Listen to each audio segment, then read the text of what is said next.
Our first speaker is Shabir Akhtar. He is a Pakistani-born, Bradford-raised, and Calgary-educated philosopher and writer on Islam and Islamic politics. After speaking out against Salman Rushdie's infamously controversial Satanic Verses, he famously claimed, "The next time there are gas chambers in Europe, there is no doubt concerning who will be inside of them." Shabir.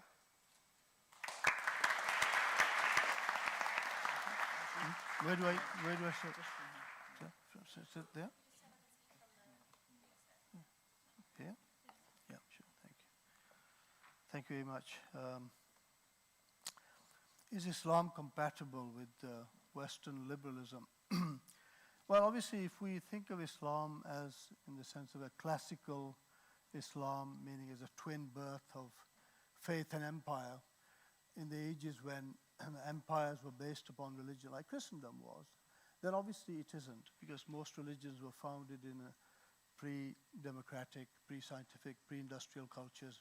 It would be absurd to smuggle the criteria of secular liberalism and judge them by that and say, well, obviously, classical Islam, 7th century Arabia, its attitudes were incompatible with those of 21st century secularized Western liberal democracies. But at the same time, I think that we should be cautioned in thinking that Western liberalism is a perfect system. I mean, I think one of the things I notice dealing with people who are secular humanists is that there's a patronizing lenience towards their own failings, combined with the prejudicially rigorous examination of Islam.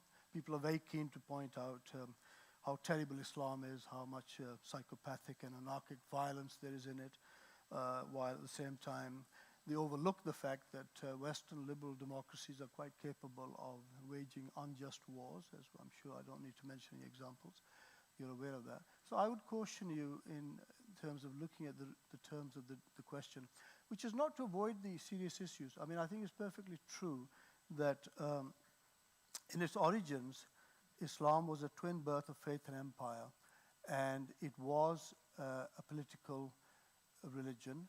I think it does differ from Christianity in that regard, which started off as a religion that was persecuted. Here was a religion that created its own empire. It didn't inherit one, unlike Christianity, which inherited an empire, the Roman Empire. It was a religion that was very confident of its divine mandate. So although it was imperialist, Muslims would claim with some justification that it was an imperialism that had a divine mandate. Now, of course, you may question that and say, yes, well, that's what people claim, but I think that's not a claim that's made on behalf of Western imperialism or of Christian imperialism. Christian imperialism is treasonable to the cause of Christ, and that cannot be said of Muslim imperialism that's treasonable to the cause of Muhammad or to the cause of the Quran. You can judge the record and say, here are some incidents which are barbaric or cruel, but you can't say that the whole idea of having the kingdom of God on earth established in this way was itself a mistake. So I think that there's a big difference there. Now, coming towards the modern era, if we look at Christianity, I concede that it is, unlike Islam, a religion that's far more compatible with Western liberalism. It's not surprising, perhaps. I mean, the origins of this go back to the New Testament itself, to God the things of God, to Caesar the things of Caesar. And also there are certain developments in the genesis of the European revolt against Christianity and its political norms, which explain the emergence of Western liberalism. And Islam hasn't had the same history, nor should we expect it to have the same history. Always people assume that, well, Islam should go through the same kind of reformation or the same kind of enlightenment. Why should it? What if you say that Islam was born as a reformed faith?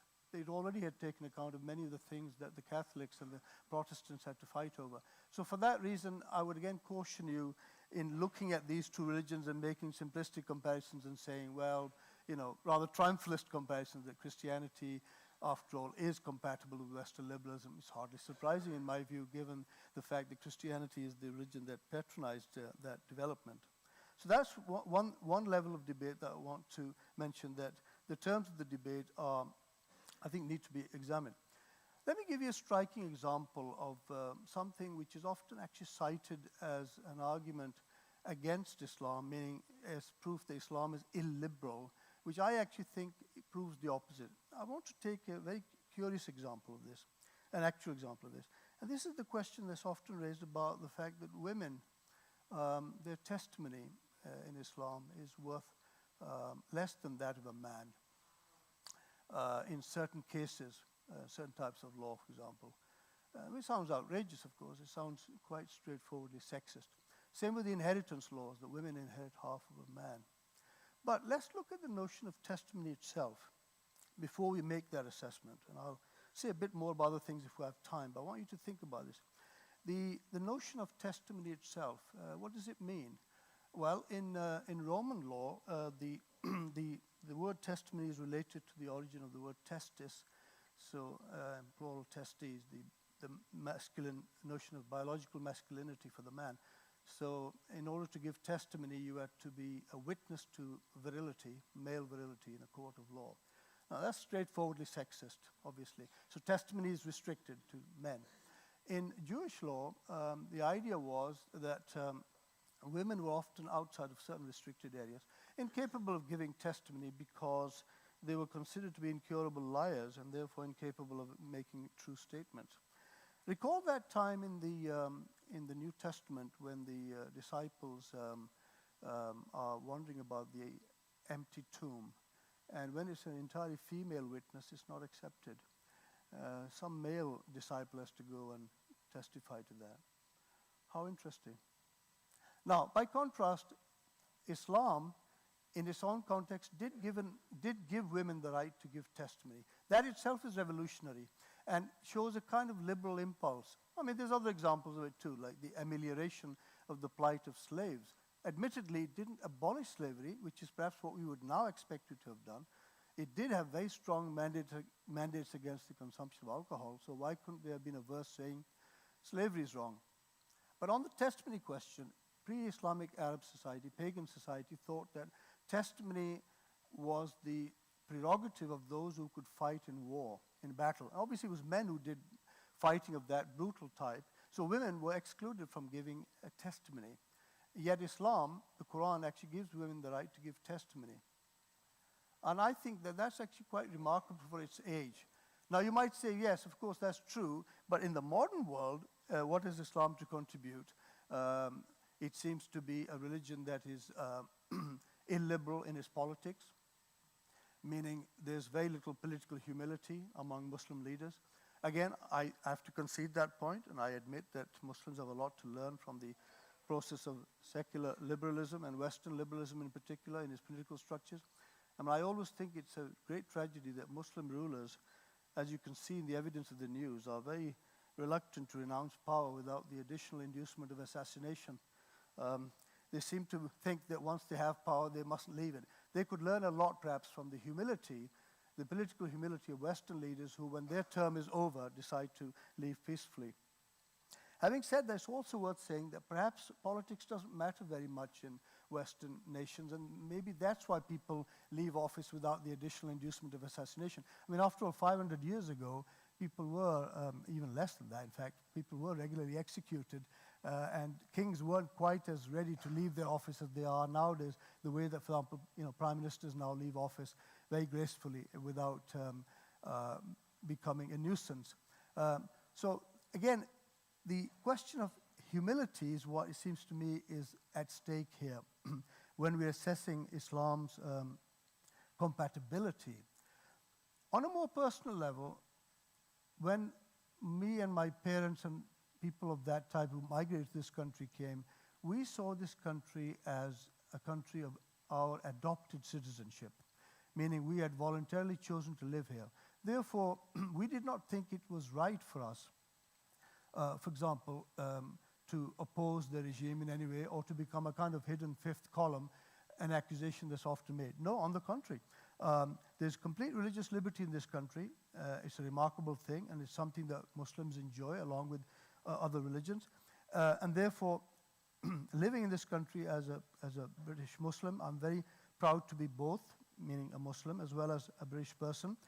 However, I do think that where state law is directly contradicts my religious convictions and my conscience, I feel morally obliged to stand up, which is why the reference was made to the Rushdie affair, which I thought that the type of demonstrations we did, and even the book burning were, of course, within the law. I mean, admittedly, the fatwa was an external thing. It was from an external government. But in terms of living in this country, I feel that I can borrow the best of the Western liberal tradition and combine it with my own commitment as a believer who thinks that Islam is an emancipatory movement which gives economic and political justice to the world. Thank you.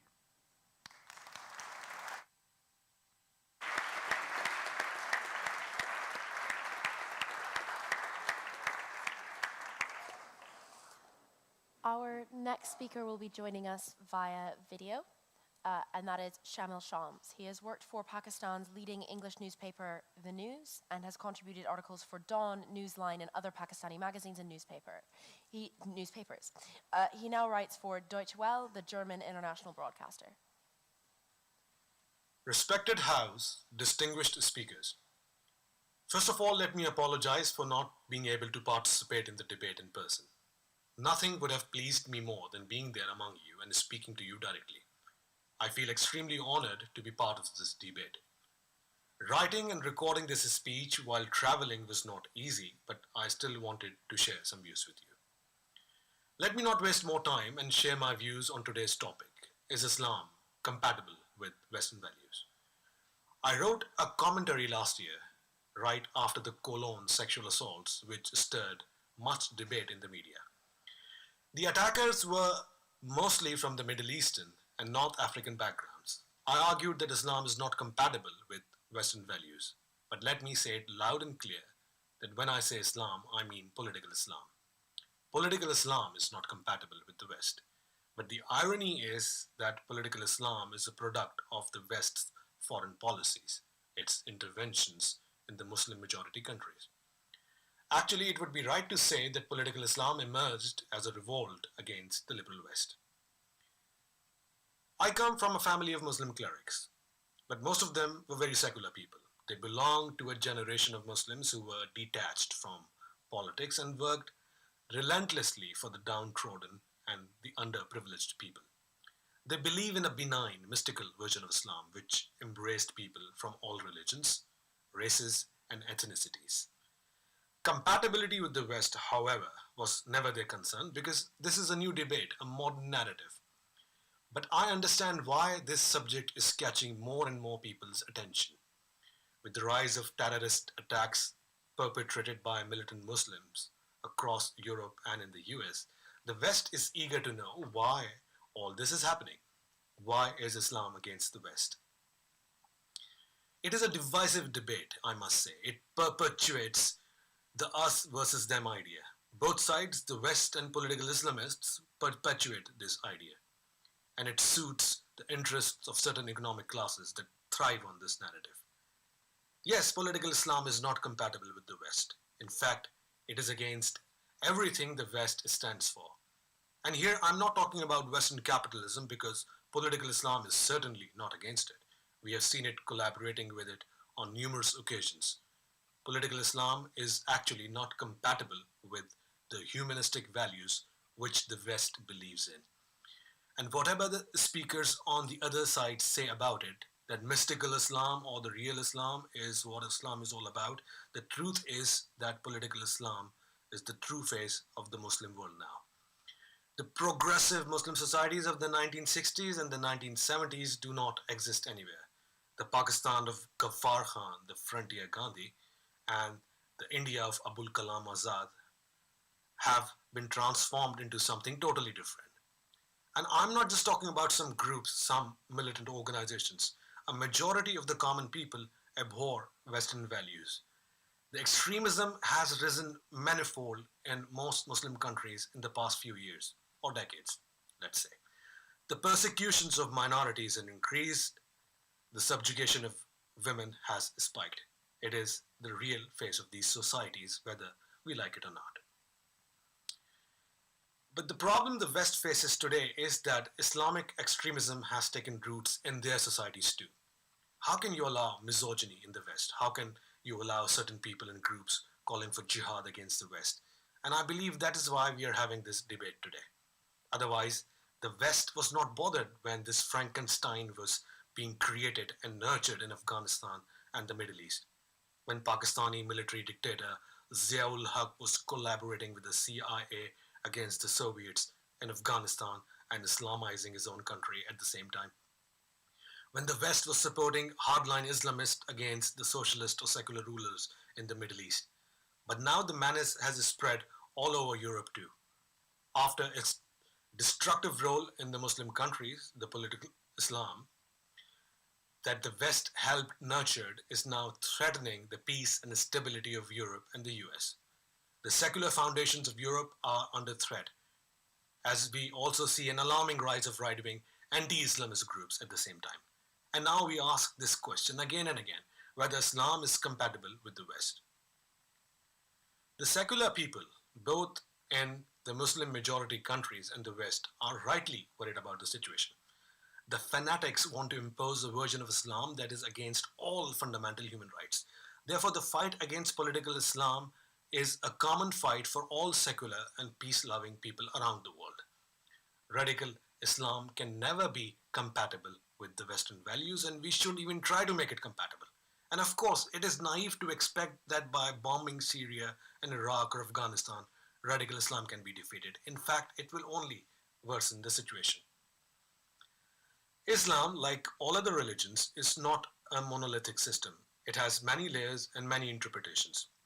But as I said earlier, it is political Islam that dominates now, and that is reality. So whoever says that political Islam, or the groups that believe in it, or the people who have embraced it, do not represent Islam are confusing the situation. They do as much as those do who believe in a secular interpretation of Islamic texts. But they are in a minority now. So I would like to conclude by saying what I have thus far argued, that Islam means political Islam in today's world, and it is against everything the West stands for and has stood for over centuries. It is also against everything that the liberal Muslims have believed in for centuries. It is not compatible and will never be compatible with humanism.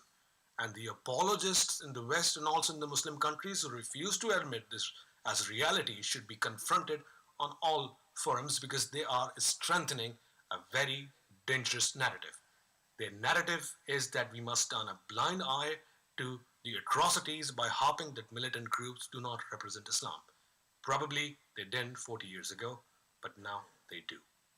Thank you very much.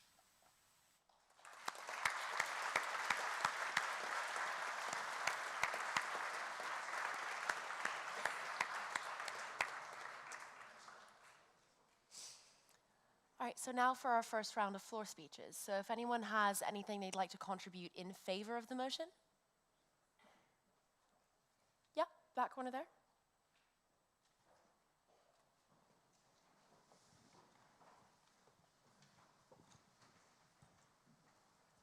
So I have a question. I'm from Lebanon. I come from a country where 60% of people are Muslim and 40% are Christian. And I think you addressed this issue by talking about Islam as a religion, as a concept, and not as a societal fact, which is what I'm mostly concerned about. So I personally, when I walk on the streets in a Muslim area in Lebanon, I can feel really bad. I am catcalled and I don't feel comfortable and I don't feel that it is quite safe for me to walk there. When I walk in Christian areas, I feel that this is completely fine. I can be dressed the way I am, and that will not constitute any problem for me. I feel that what we refer to as moderate Islam today, in countries where it's actually a majorative religion, Islam wants to impose its norms and its beliefs on others who may not want that. So I would more address maybe the issue from a more factual perspective rather from an ideological one, because I have the right to want to drink, to want to go out, to want to dress the way I want in my country where 60% are Muslim, with that being judged and pointed at just because I do not comply with that. So if Islam has to be compatible with Western liberalism, maybe it should also accept Western liberalism in its own country. So I don't know if, yeah, that was my question.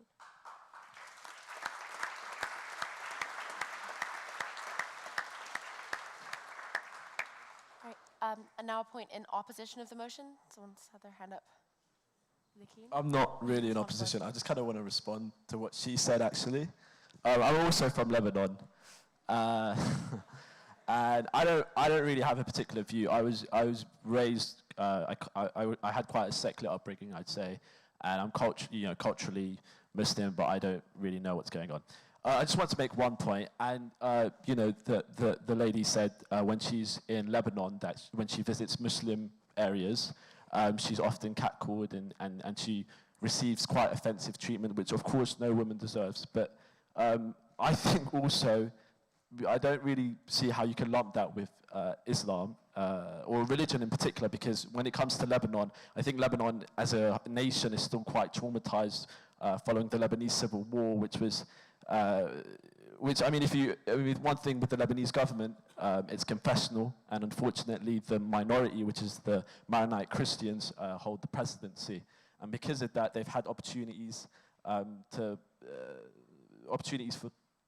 economic gain in certain areas and better areas. Everyone knows downtown is the majority is Christian, and then I guess the majority of Muslims who have suffered economically following the civil war hold other areas, and understandably, sociologically, you'd expect some sort of crime, you'd expect some sort of thuggery, you'd expect, not that any of this is okay, but there is, if you want to talk about facts, like you said, there are facts and there are reasons why these issues exist in places like Lebanon. And as someone who's Lebanese and who's had to put up a lot of this unfair kind of assumption that, especially Lebanon, which I believe is more democratic than a lot of other Middle Eastern nations, but still has a long way to go, I don't think it deserves kind of, especially when it's not backed up by any facts, but rather by anecdotes, that unfair reputation.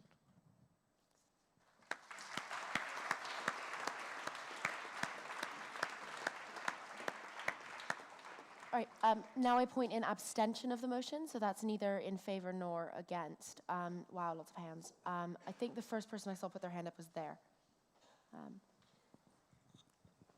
Hello, Sir Matada from St Edmunds College. So I think one of the issues that I have with this debate, and one of the reasons why I walked in with an abstention card, is that the motion refers to Islam without recognizing that there are many different strands of Islam around the world. And even in this country, there are so many different strands, some which may be more compatible with Western liberalism, and some which might not. And I think that is a fundamental problem with this motion. Thank you.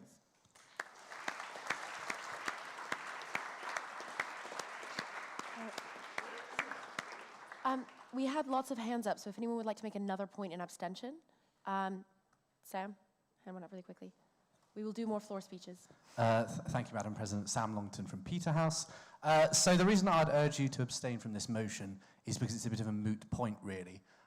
One of the values of Western civilization is tolerance, and that includes tolerance of the intolerant.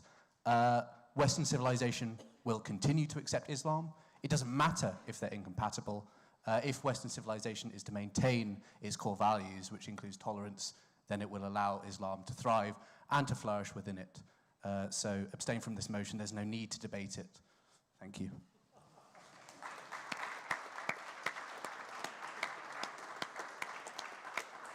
Thank you. All right, we'll return now to the main speeches, but we will do another round of floor speeches before the debate concludes, and we'll probably go round at least twice for that, because I can see a lot of people are very keen on getting involved. But returning now to the main speakers for this evening's debate, we have Zach Hassan on proposition. He is a fifth-year medical student at Jesus College and has been practicing Islam seriously for 2.5 years. Zach.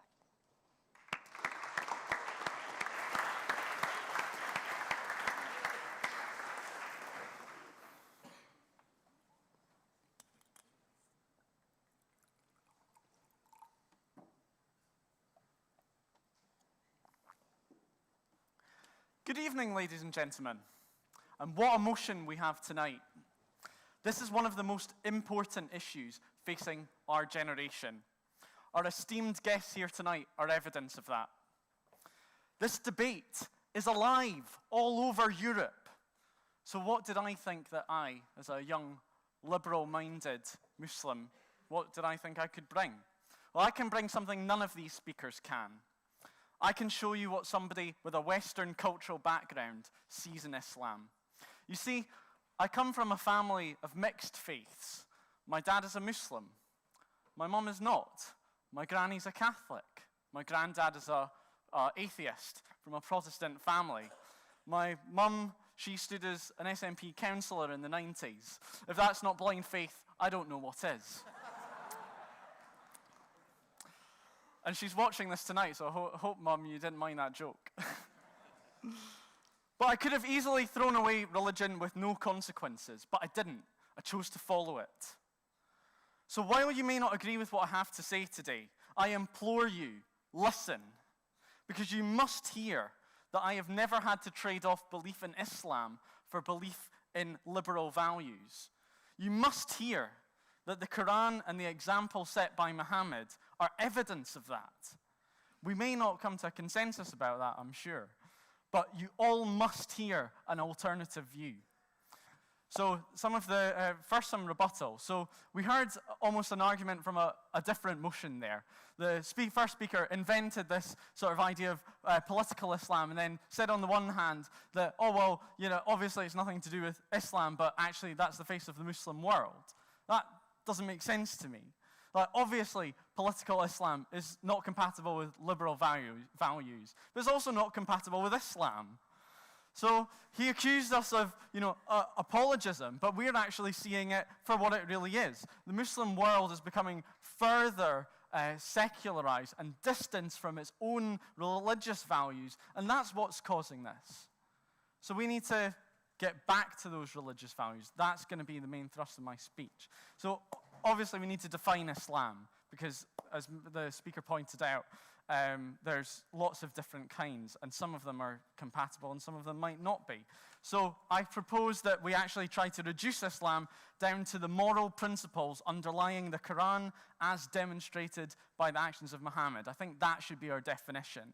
Islam is not, and I think the opposition will rely on this as we go through the debate, the actions of Muslims. What is liberalism?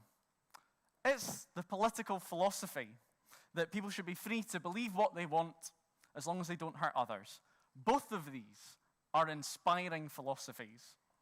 And I believe that they both support the rule of law, freedom of expression, pluralism, and rule by consent. So let me explain why with my first point.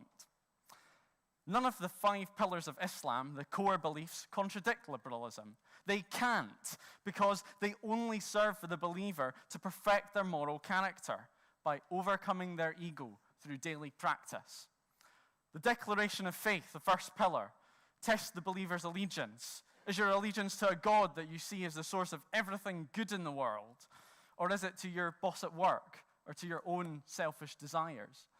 The daily prayers, to pray 5 times a day in, day out, work day or weekend, that tests one's consistency. The third pillar, the annual zakat, raises $200 billion in charity every single year. A lot of that, unfortunately, gets wasted. But it's 15 times global humanitarian aid contributions. In Ramadan, we restrain our bodily desires to be able to restrain ourselves, to be grateful for what we have, and to feel empathy with the poor. The Hajj, the 5th pillar, the annual pilgrimage, it tests all of these things in some way. The second point on this, Islam does not see itself as a new religion. It sees itself as a continuation of Abrahamic faith. The Torah and Bible are revered as the Quran is, as are the prophets, Moses, Jesus, and so on. And I would argue that this extends to atheists as well, because when people rejected Muhammad's message, Muhammad himself was warned by the Quran. Whosoever obeys the messenger, thereby obeys God, and whosoever turns his back, we have not sent thee to be a watcher over them. If that's what Muhammad's being told, don't you think that should go for all of other Muslims as well? So what's the evidence? Take the Constitution of Medina. Muhammad, fleeing persecution, had to negotiate with the indigenous pagan, Jewish, and Christian tribes already living there. His solution was to create a civil state, not a religious one, that would protect everybody.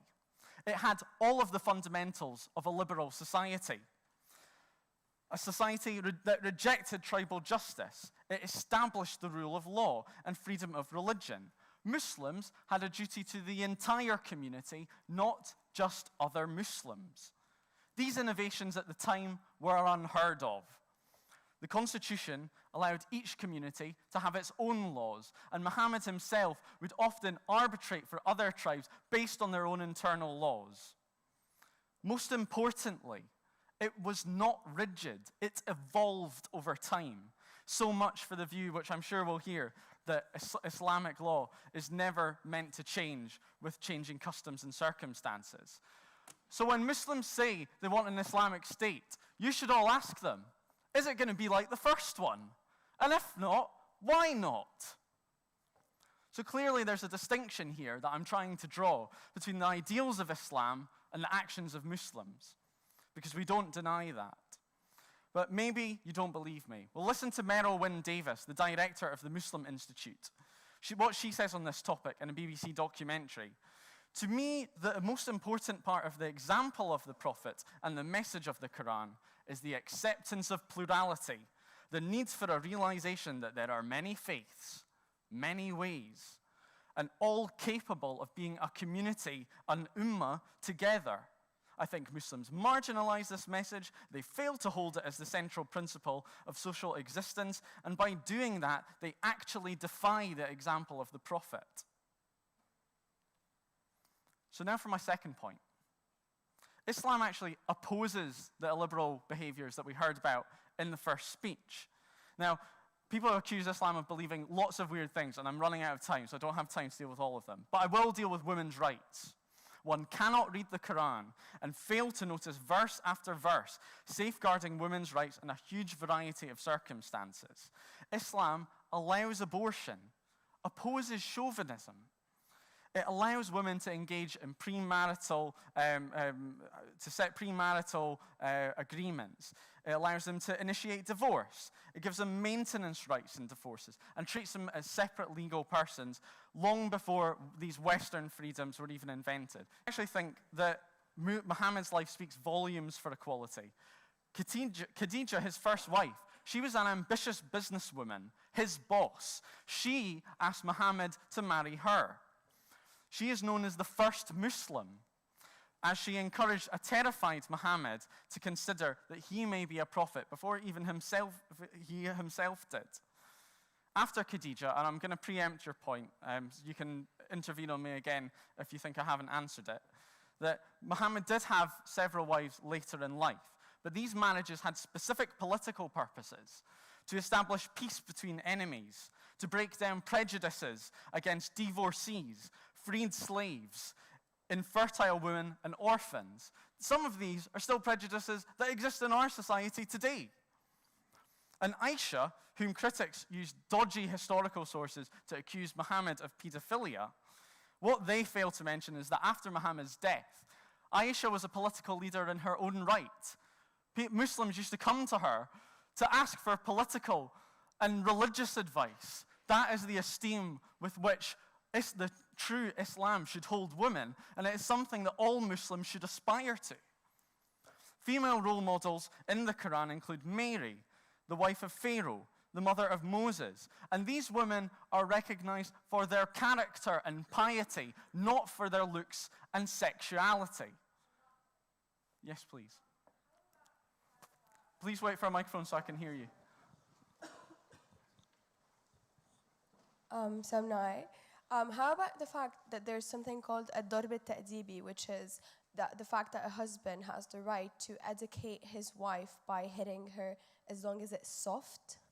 Yes, so in fact, so this was going to be one of my points, but I think I'm running out of time to be able to discuss it fully, and it is a really important point. But what I want to say is that that verse is often mistranslated. It's not understood in the correct context, because the whole verse actually is talking about, it's imposing a duty of responsibility on men to be kind and protective towards their wives. It's not to sanction beating. And I think if we discuss that at the end, then I'll be able to get that point across much better.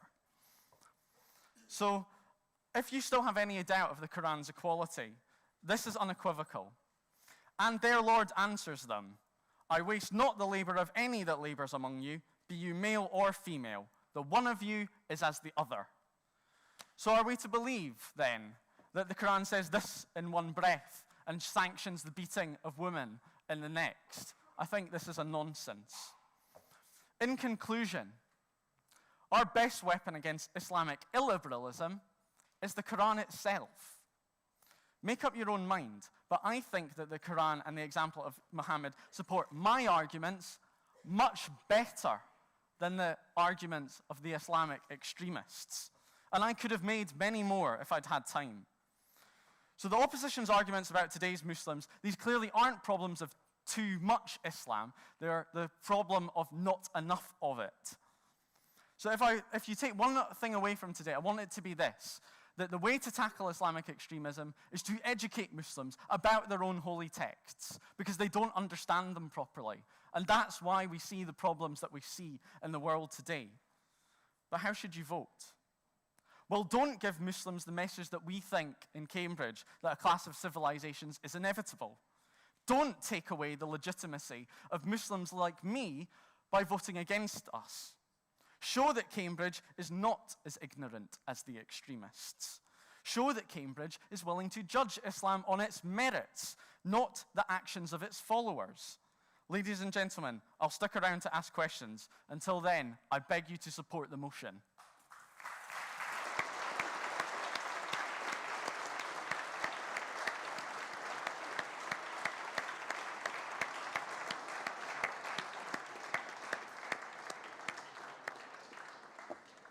All right, moving now to our second speaker on opposition. We have Professor Frits Bolkestein. He is a former leader of the People's Party for Freedom and Democracy, who are currently the majority party in the Netherlands. Professor.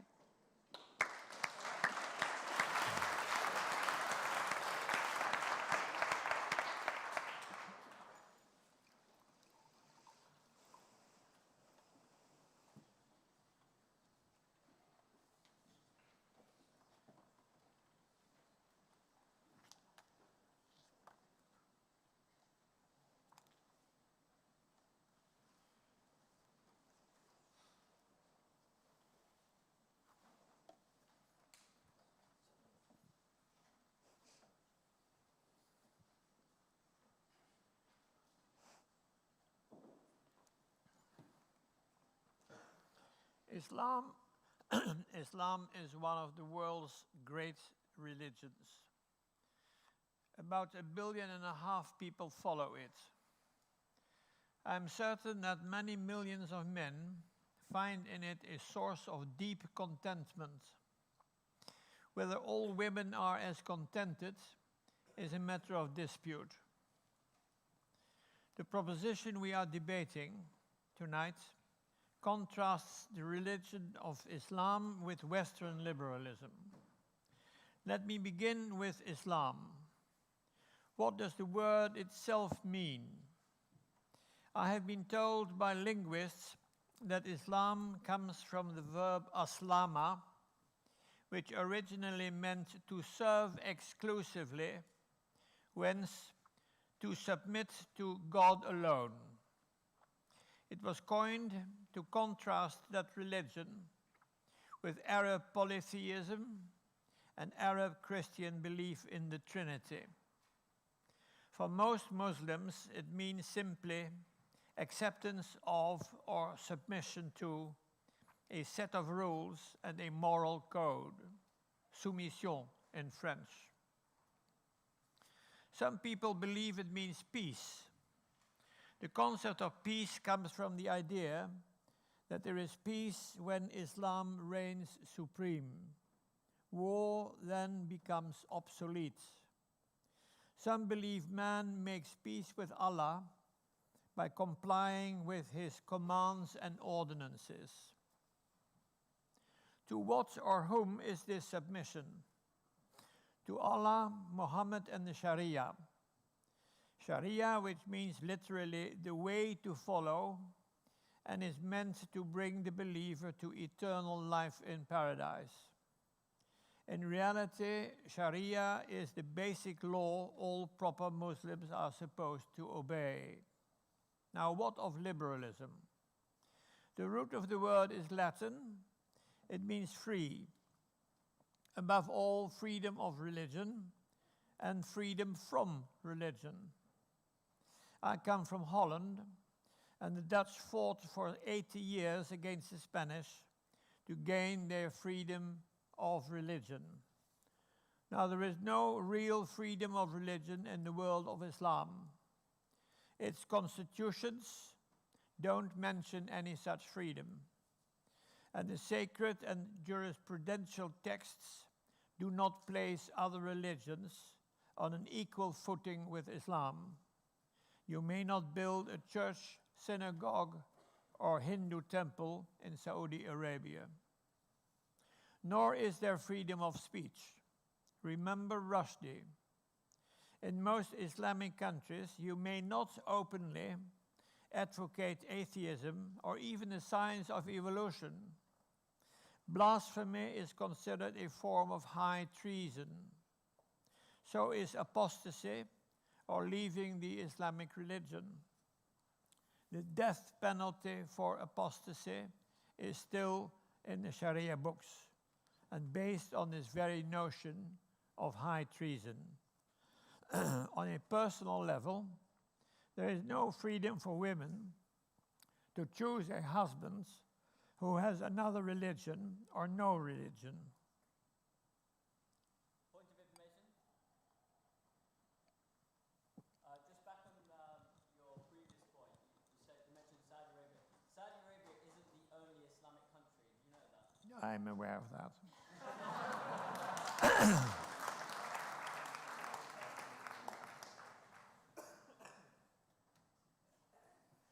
Let me continue. There is no freedom for women to choose a husband who has another religion or no religion. Passports mention your religion by way of fixing your personal status. On a more personal level, Islam forbids Muslims to drink any alcoholic beverage, and all these missing freedoms are an important difference between Islam and liberalism. Point of information. How do you square this with what I said about Muhammad being told that if people rejected his message or didn't want to follow it, he should just let them be? How do you square that? I don't. And I don't know how much you know about the life of Muhammad. I've been told to believe that the first 150 years after the death of Muhammad, nothing was written about his life. Your right-wing neighbor has written a book about Muhammad, so he may perhaps answer that question. I can't. I mentioned Sharia as law. This law concerns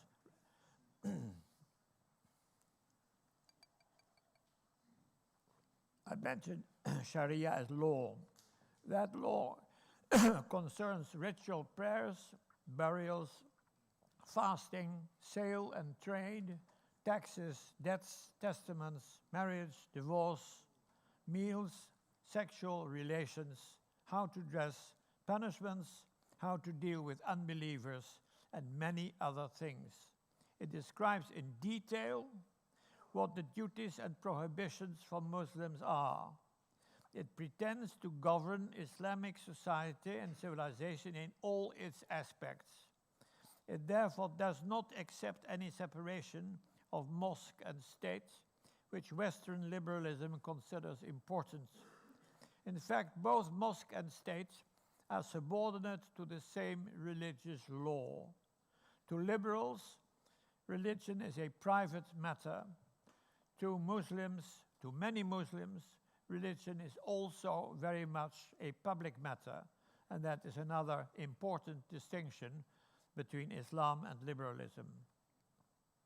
One of the attractive aspects of Islam is the importance given to jurists. Perhaps I feel a certain appreciation of this because I myself studied law at Leiden. I like law. Islam nowadays knows 8 legal schools, both Shia and Sunni. Most of them differ on minor points, but among most of them, the consensus appears to be that holy war, that is violence against unbelievers, is under certain conditions either advocated or condoned. Muslim intellectuals dislike the term holy war, but I have been told by linguists that in Arabic the term holy jihad, jihad fi sabilillah, does occur. My main point here is that liberalism does not accept religion as a motivation for going into war. Belief or non-belief is of little importance in liberal politics. Mohammed Bouyeri is the murderer of Dutch filmmaker Theo van Gogh. In court, he said that he committed his murder because of Islam and for no other reason. Violence as motivated by religion, that is, any religion, is anathema to Western liberals. The Muslim Brotherhood is a very important current in Islam. It was set up in Egypt in 1928 by Hassan al-Banna. The last president of Egypt, Morsi, was a member. Let me give you 2 quotes of al-Banna. Firstly, it is not of the Islamic dogma to give Caesar what is Caesar's and to give Allah what is Allah's. But Caesar and what is in the hand of Caesar is all for Allah. Secondly, and more ominously, prepare for jihad and be the lovers of death. I will now repeat the points I raised in defense of liberalism. Liberalism stands for the real freedom of religion and from religion. Religion is a personal matter and not a matter of the state. Liberalism stands for free thinking and free speech. It stands for the separation of church and state, or mosque and state. It stands for a common secular law and for the real equality between men and women. The best way to realize these values is the system of a secular and democratic rule of law. In French, that is called laïcité. Muslims may personally believe in the value of the Sharia, but Sharia as law has no place in liberal democracies. Islam as a political system is very far from the core values of liberalism. I'm running out of time. I must conclude. First is, the proposition contains the word compatible. What does that word mean? I looked it up in the OED. It mentions as synonyms sympathetic and mutually tolerant. That cannot possibly apply to the relationship between Islam and liberalism. Islam has no sympathy for liberalism, nor is it tolerant. Christianity is about to disappear from the Middle East, the place where it began.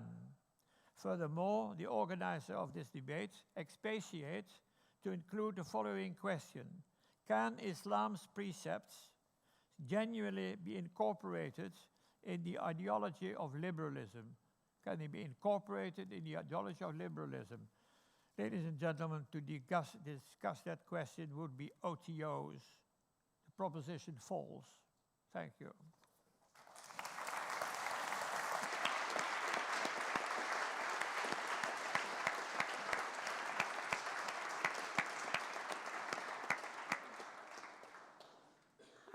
We will now have a second round of floor speeches. So if anyone would like to make a point in favor of the motion, that is that Islam is compatible with Western liberalism. First hand to go was there. Thank you. The opposition, particularly... Name and college? Sorry? Name and college? Hamza Downing. Thanks. Thank you. Professor Bolkestein and the opposition have posited an inexorable sort of clash between a caricature of a savage, barbaric, and mostly brown Islam, which is a monolith, and a colonial era sort of utopian fantasy of an enlightened West weighed down by its white man's burden. What about the clash between liberalism and the West itself? Where is this Western liberalism with which Islam is supposed to be incompatible? Is it in Professor Bolkestein's native Netherlands, where Geert Wilders has been reminding voters that Moroccans are scum and that Muslims ought to be banned? Is it perhaps in France, where last year armed policemen were forcing women to undress, and where Muslim schoolgirls were sent home from school for wearing skirts that are too modest? Is it perhaps in Trump's America?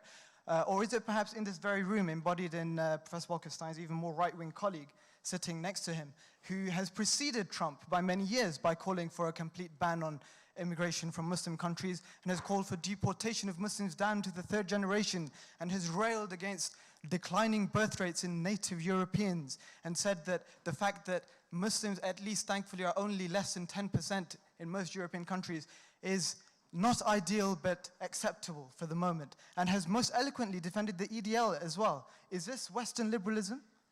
Where is the Western liberalism with which Islam is supposed to be incompatible? Thank you.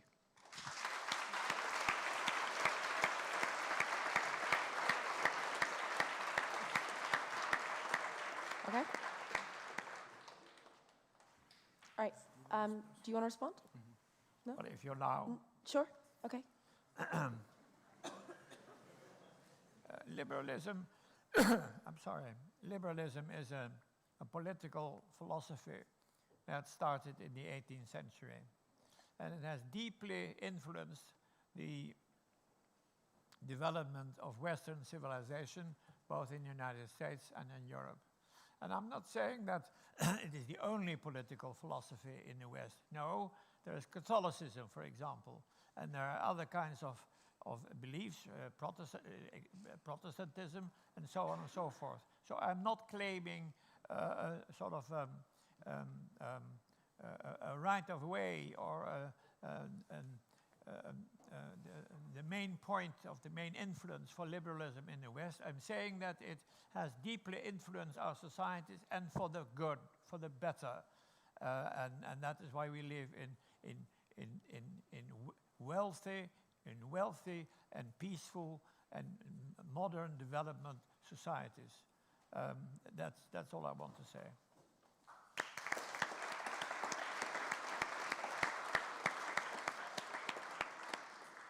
All right. A point now in opposition of the motion. Yeah, there. Thank you. So firstly, I wanted to say that the Western world hasn't yet become under the mastery of right-wing extremism, and that even though Trump is America's president, America is still, I would say, a liberal country.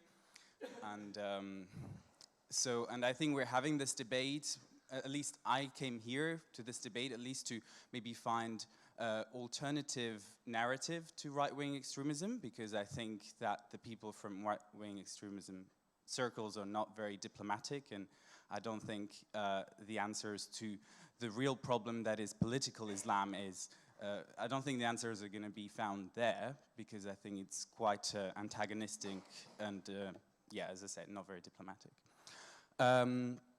For you, I wanted to point to the research from Dr. Koopmans. I don't know if you've heard of him, but there's been research among European Muslims showing that a lot of them, up to 50%, put Sharia law above civil law as a value, and that a lot of Muslims are very conservative in Europe, and that's a concern I have. Thank you.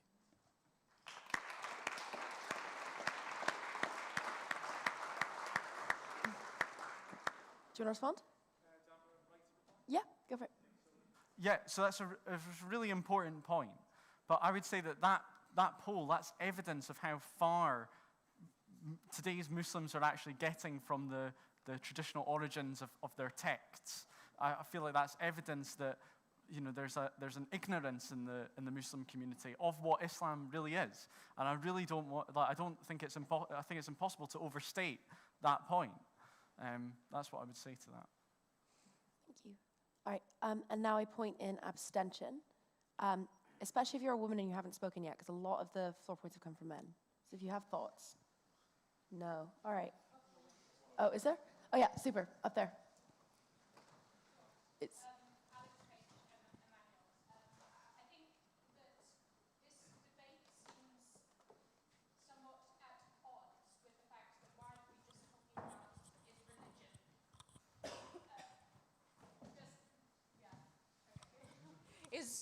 Why can't we just say, is religion incompatible with Western liberalism? Because the ideal of Western liberalism is founded in the ideas that the United States was founded on, the separation of church and state, which unfortunately has failed a bit. But nevertheless, I think there's suitable comparisons to certain sects of Christianity through the 20th century, which have been problematic as well.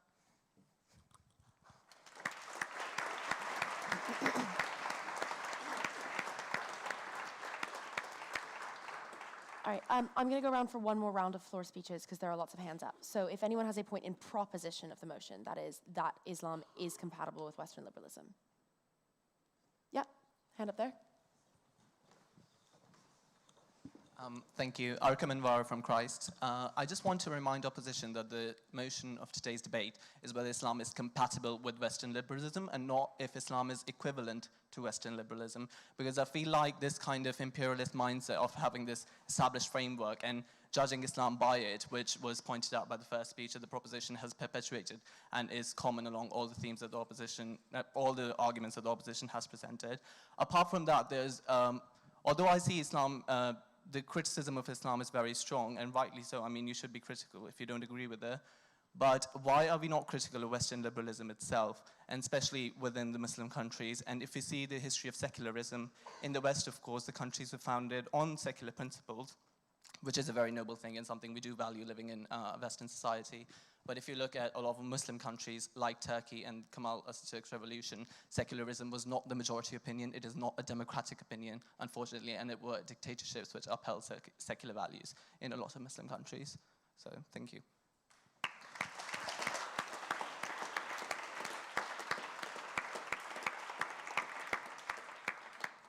All right, a point now in opposition of the motion. Yeah. Hani Albay, Trinity College. I'd just like to focus on one very small part of the issue of Western liberalism and Islam, and that's this. Having been brought up as a bisexual man in a Muslim, half-Muslim family, and actually a relatively liberal one, I challenge the proposition to explain how a faith that forces me, tens of thousands, probably hundreds of thousands of people into the closet, having to choose between their own happiness and their ability to be honest to themselves and to get on with their family, how can that be considered liberal? How can you reconcile these two concepts? Thank you.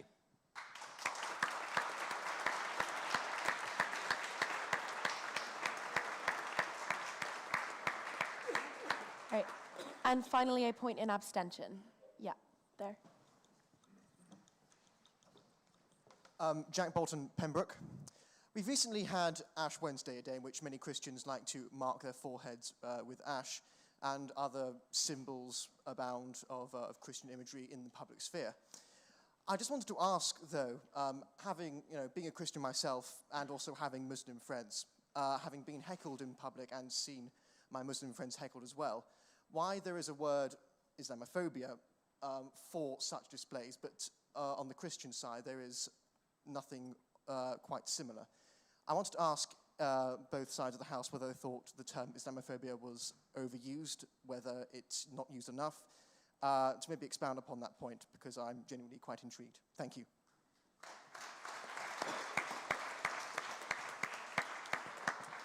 Thank you very much. We are going to return to the main debate. Do you want to reply? I just would like to make a small point we've had 500 years of criticism of Christianity, yet nobody talks about Christophobia. Why should there be Islamophobia if there's criticism of Islam?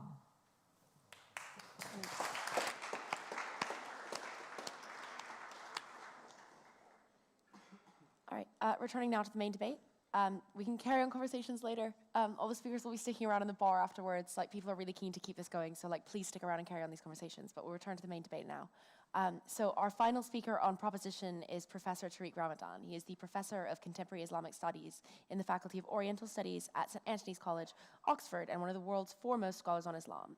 He is also a visiting professor from the Faculty of Islamic Studies in Qatar, and today is the first day of the publication of his new book.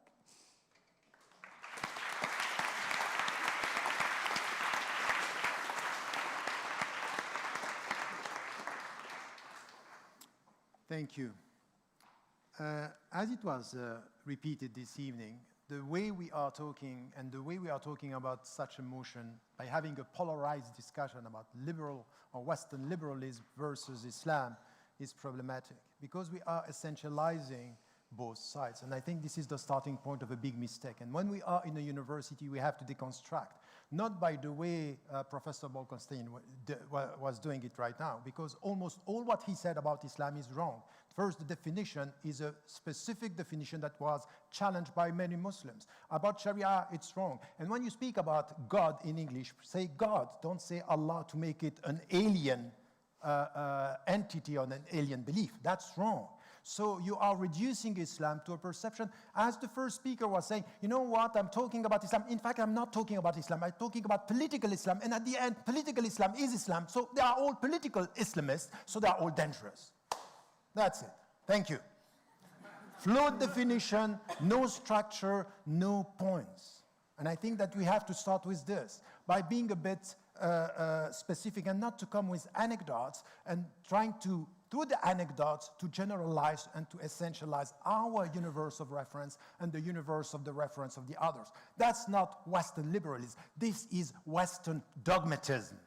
And you have heard this right now, and you will hear it, because this is the way you come with a very open-minded perception, and we know how much you are stigmatizing Muslims, stigmatizing migrants, stigmatizing all the people that are disturbing your patronizing way of dealing with values. So let me challenge you both, on the three of you.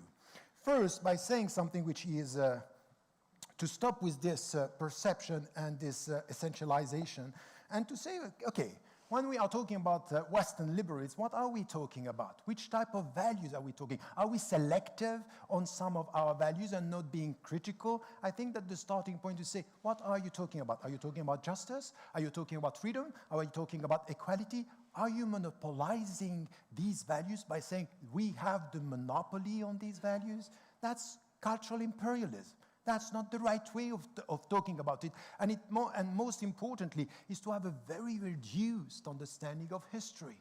And I will come to this because very often we talk about Western liberalism. It's coming from what? Judeo-Christian tradition and the Greek tradition. As if Islam was not in the picture. So it's not in the picture because you are ignorant of the true picture of history.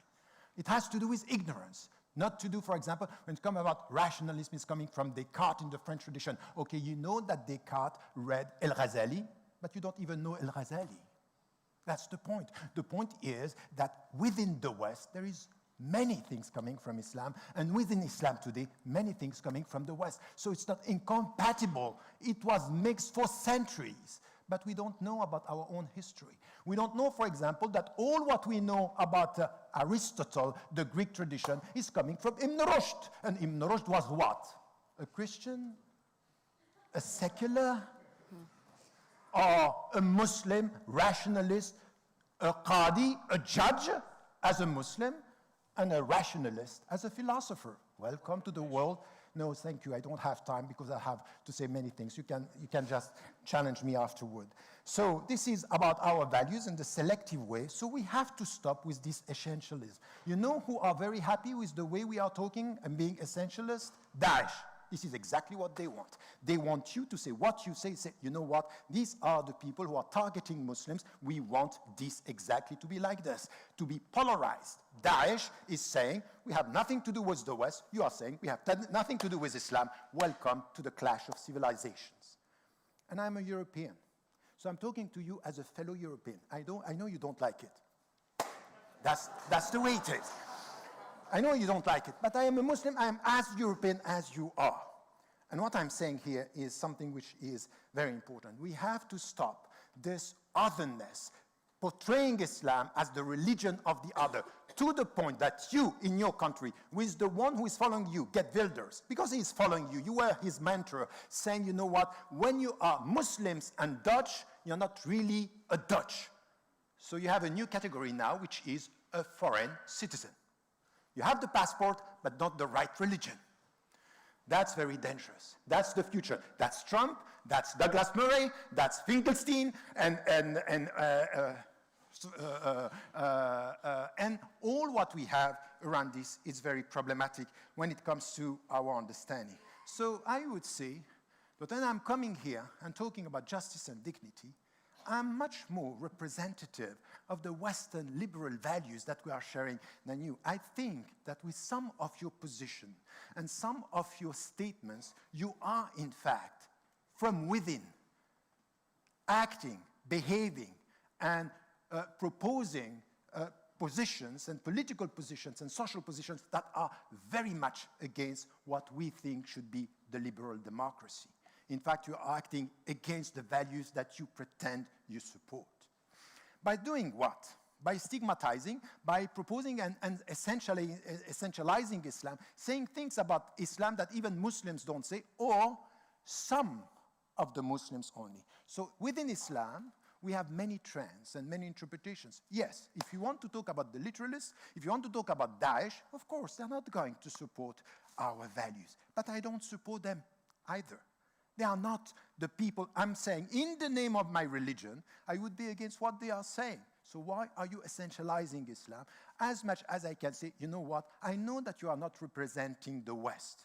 You are not representing the liberal values of the West. In fact, you are dangerous for the liberal values that I'm cherishing, that I love, that I want us to share. Us.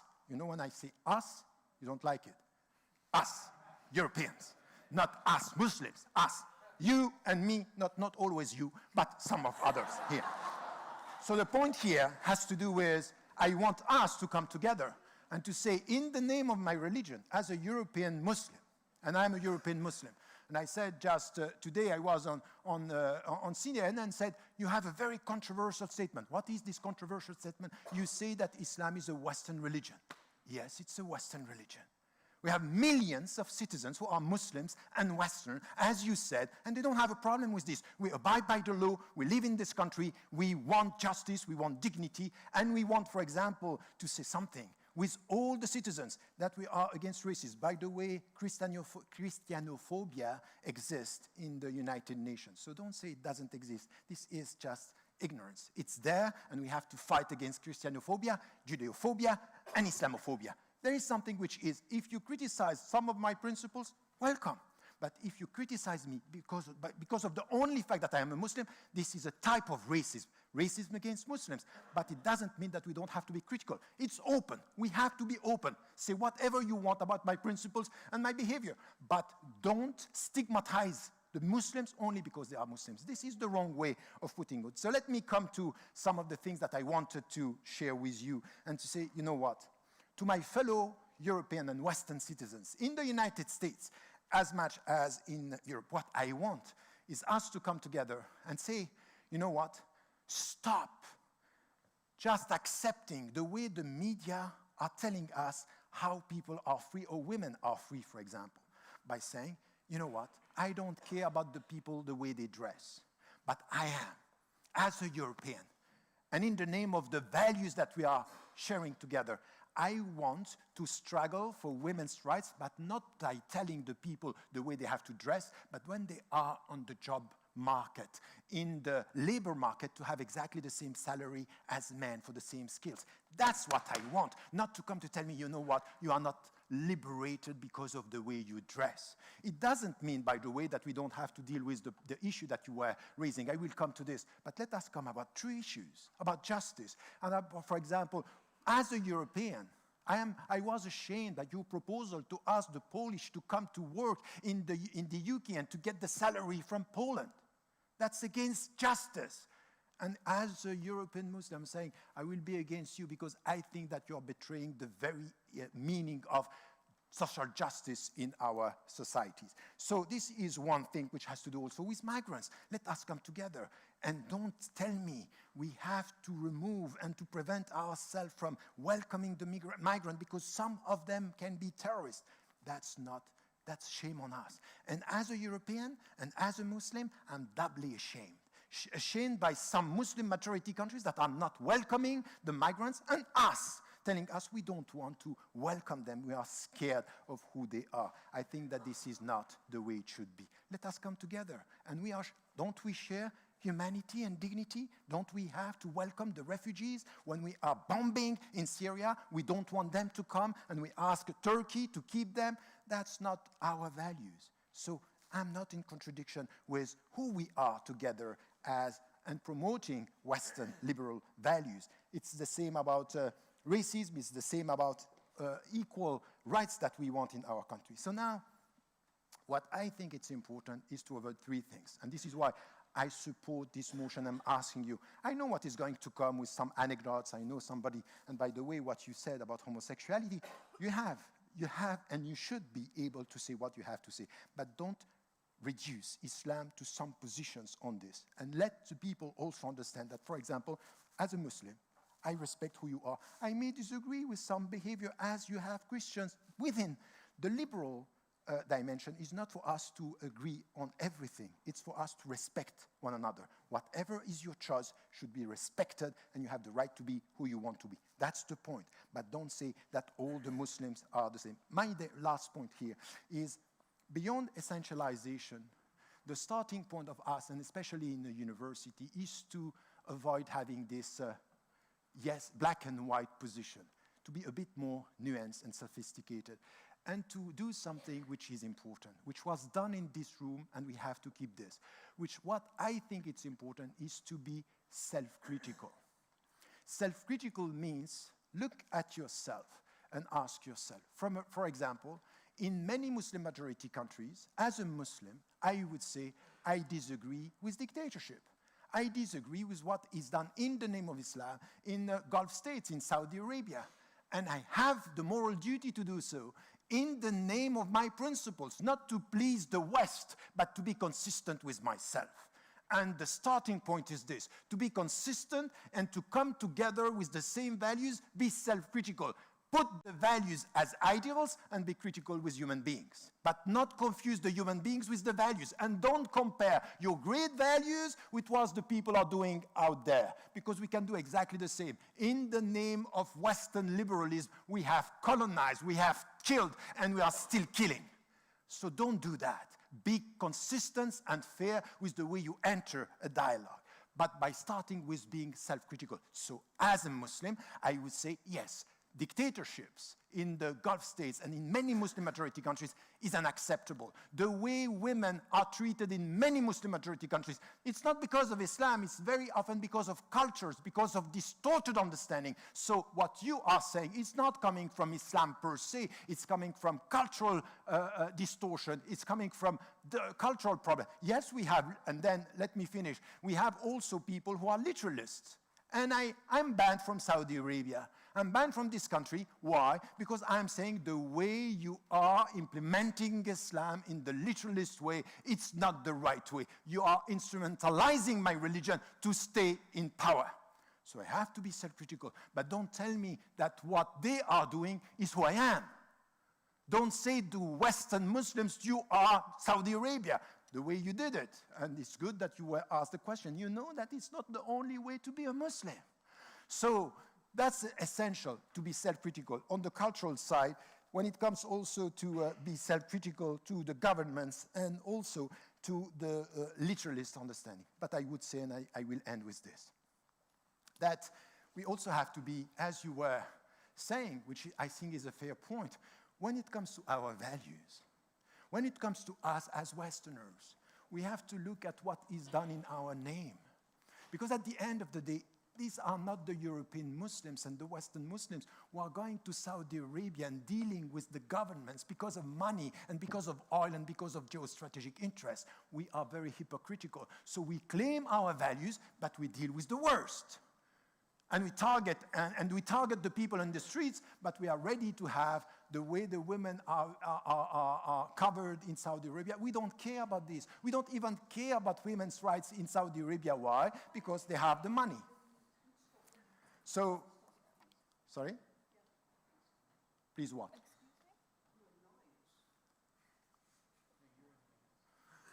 Thank you. Thank you for being very respectful. Anyway, I will end. You will smile. But the point for me is this one.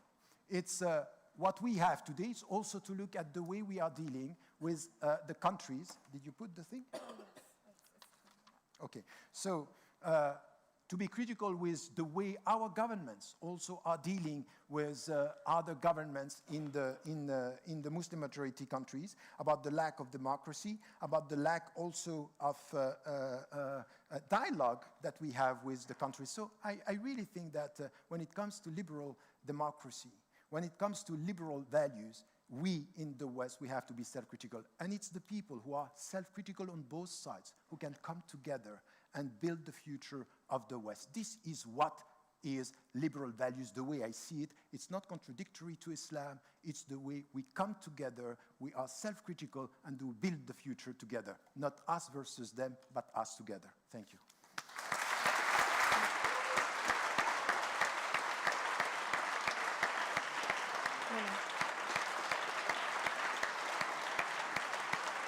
We have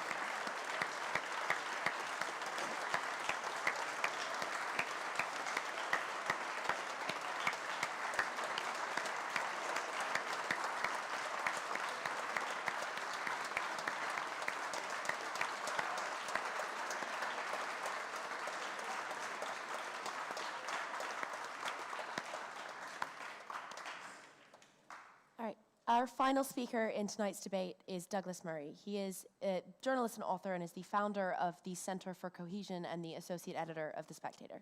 Douglas.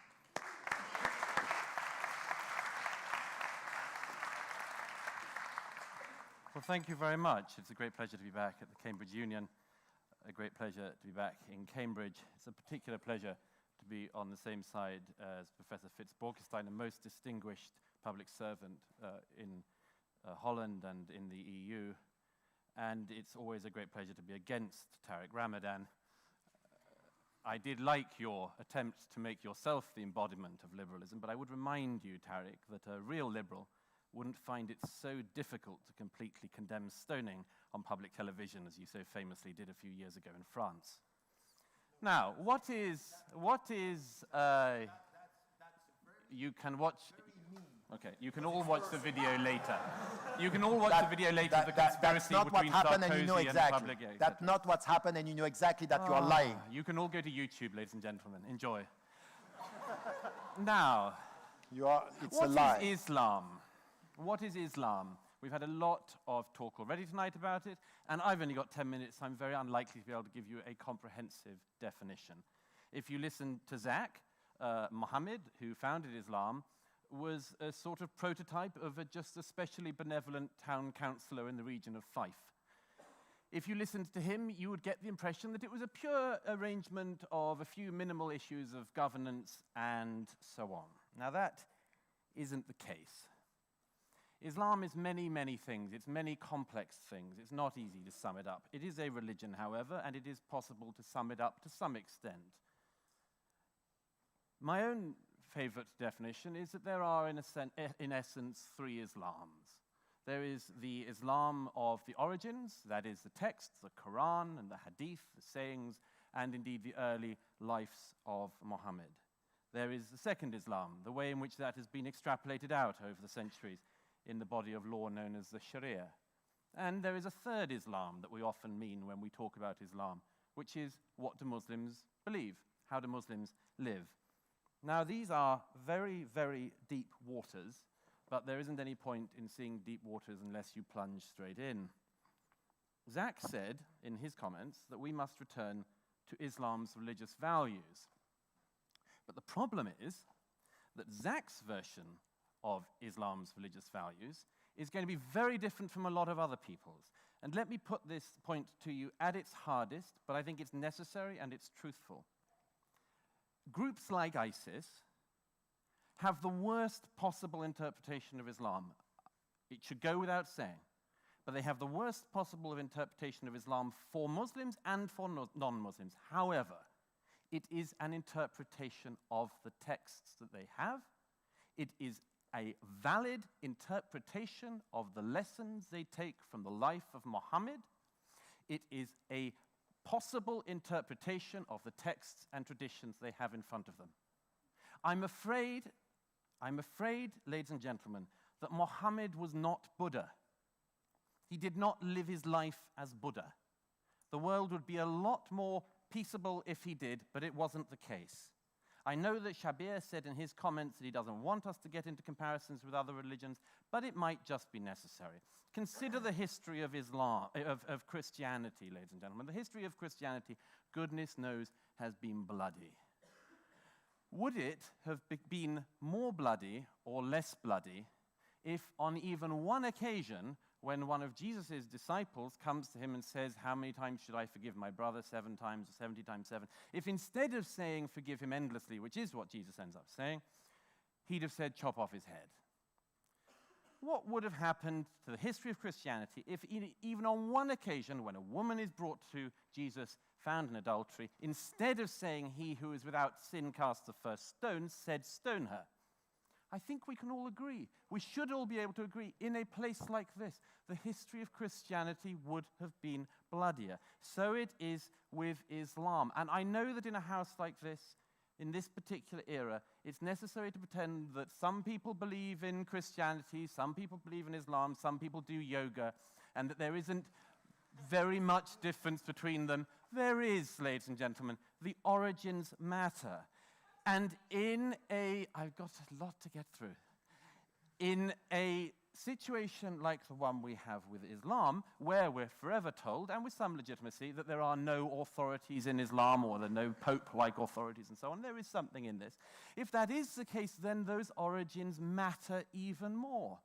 You can all go home tonight and not only watch YouTube, but read a Quran, read the Hadith, read the early lives of Muhammad, and you can see it for yourselves.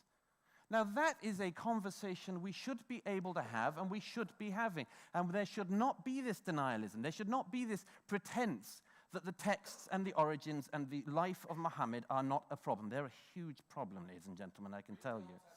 Now, another person who assumes that this side has done no reading.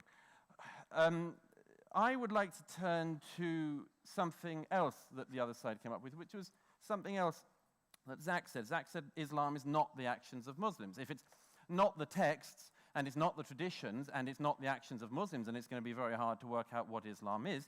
But let me tell you some facts that should interest this House about what Muslims think. And I'm not going to go to Saudi Arabia. I don't need to go to Saudi Arabia. I don't need to go to the Gulf states. I don't need to go to Iran. I'll just use the opinions of Muslims in Britain. So here we go. Here's one.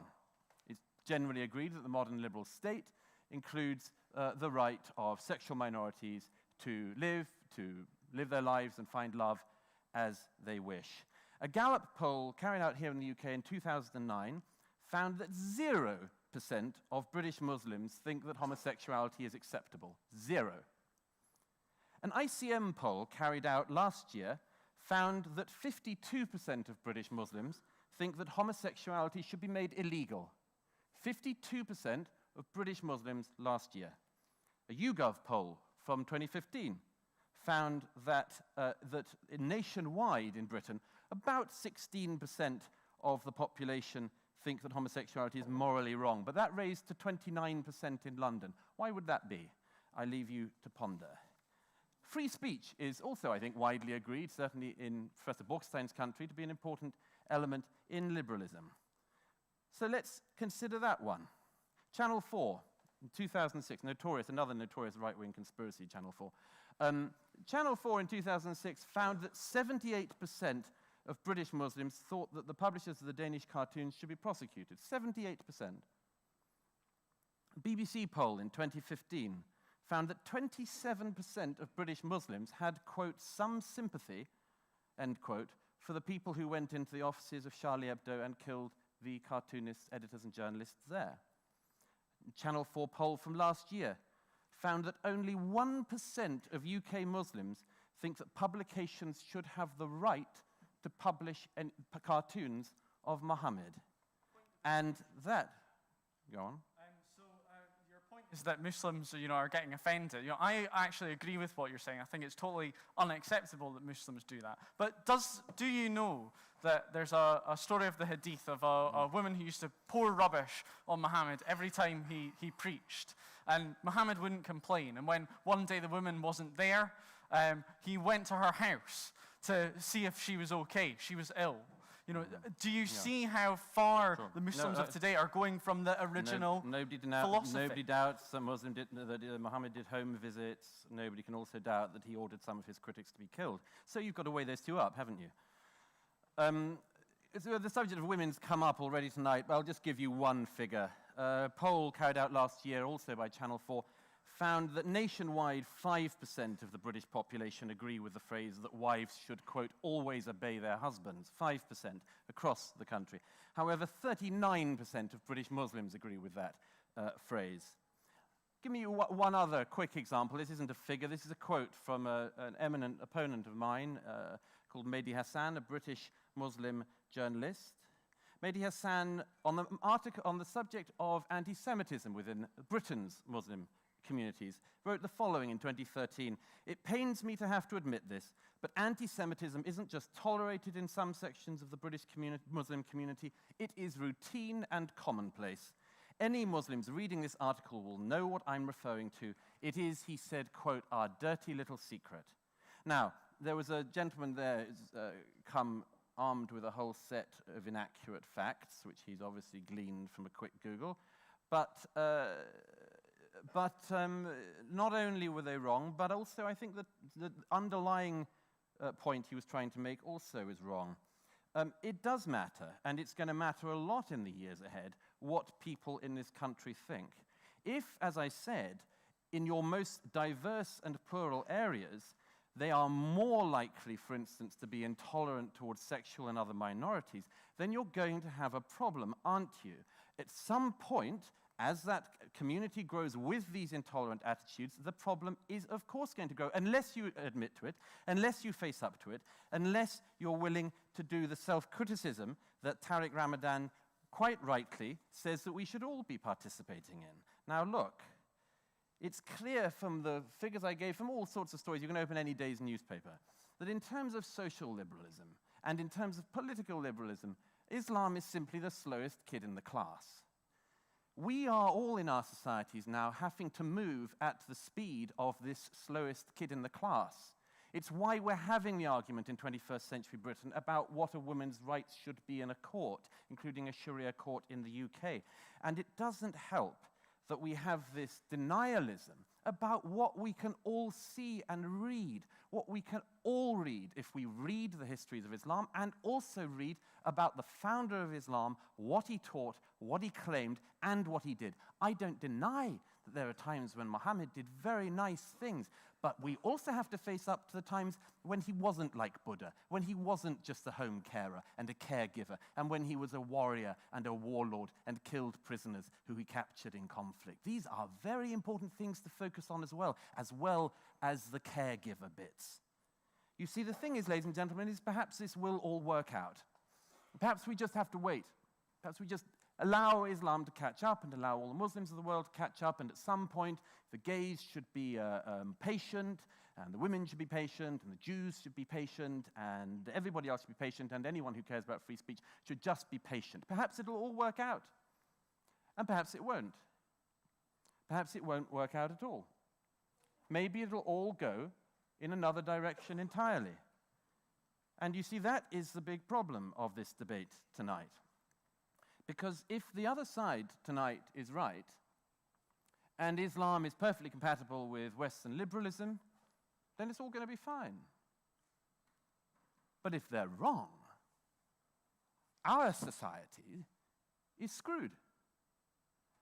We are taking part in an article of blind faith and putting our future in the hands of a combustible religion that denies what is at its roots, even whilst pretending it has other things going on. That is, I would argue, the worst possible situation for a liberal society to be in. So I know why tonight you will feel, and rightly feel, that it would be good to walk through this side of the house, to say that Islam is perfectly compatible with Western liberalism and to take part in that pretense. But I would argue that you should go through this side or down the middle, because this whole thing is up for grabs. It could all yet go very much worse than it's already gone. And the one thing that we can say with certainty is that if we avoid all the difficult parts of this argument and fall for the kumbaya version of Islam rather than looking at it ourselves, then the future of Islam, of Muslims, of British Muslims, European Muslims, and of those of us who are not Muslim is going to go very badly wrong indeed in the years ahead. So thank you.